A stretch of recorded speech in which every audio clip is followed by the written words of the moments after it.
Eons of eons ago, in an epoch whose marvelous worlds have crumbled, and whose mighty suns are less than shadow, I dwelt in a star whose course, decadent from the high, irremeable heavens of the past, was even then verging upon the abyss in which, said astronomers, its immemorial cycle should find a dark and disastrous close. Ah, strange was that gulf-forgotten star, how stranger than any dreams of dreamers in the spheres of today, or than any visions hath soared upon visionaries in their retrospection of the sidereal past. There, through cycles of history whose piled and bronze-writ records were hopeless of tabulation, the dead had come to outnumber infinitely the living, and built of a stone that was indestructible save in the furnace of suns,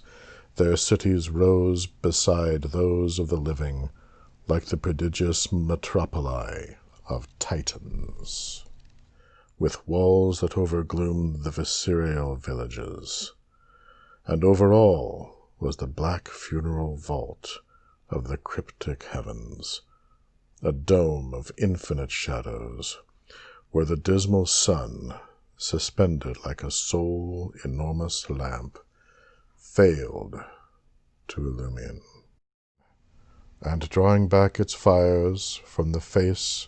of the irresolvable, a baffled and despairing beam on the vague remote horizons, and shrouded vistas illimitable of the visionary land. We were a somber, secret, many-sorrowed people, we who dwelt beneath that sky of eternal twilight, pierced by the towering tombs and obelisks of the past. In our blood was the chill of the ancient night of time, and our pulses flagged with a creeping prescience of the lentor of Lethe.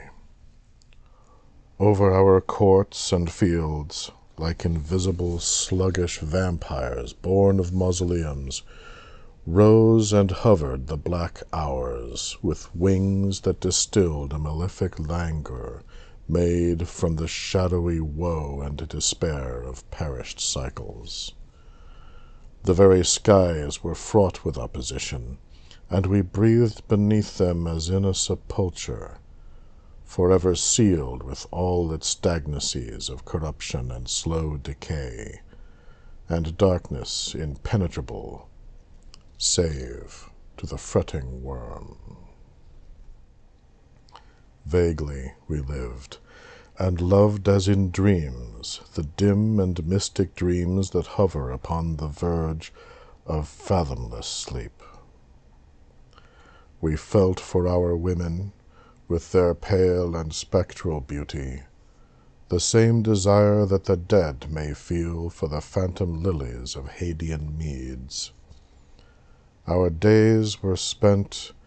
in roaming through the ruins of lone and immemorial cities,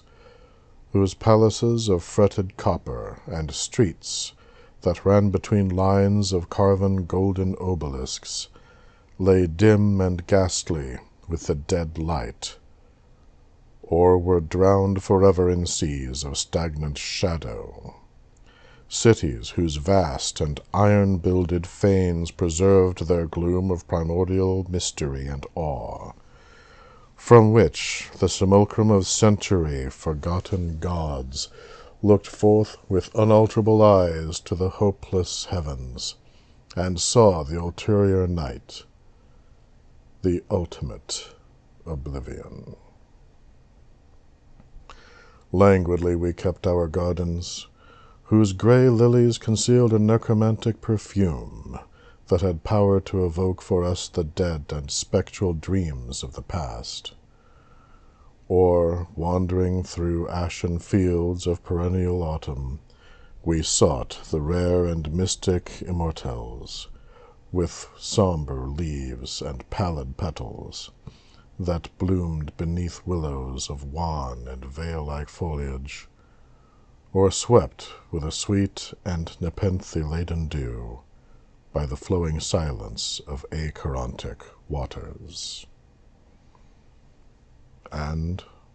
one by one, we died, and were lost in the dust of accumulated time. We knew the years as a passing of shadows, and death itself as the yielding of twilight unto night.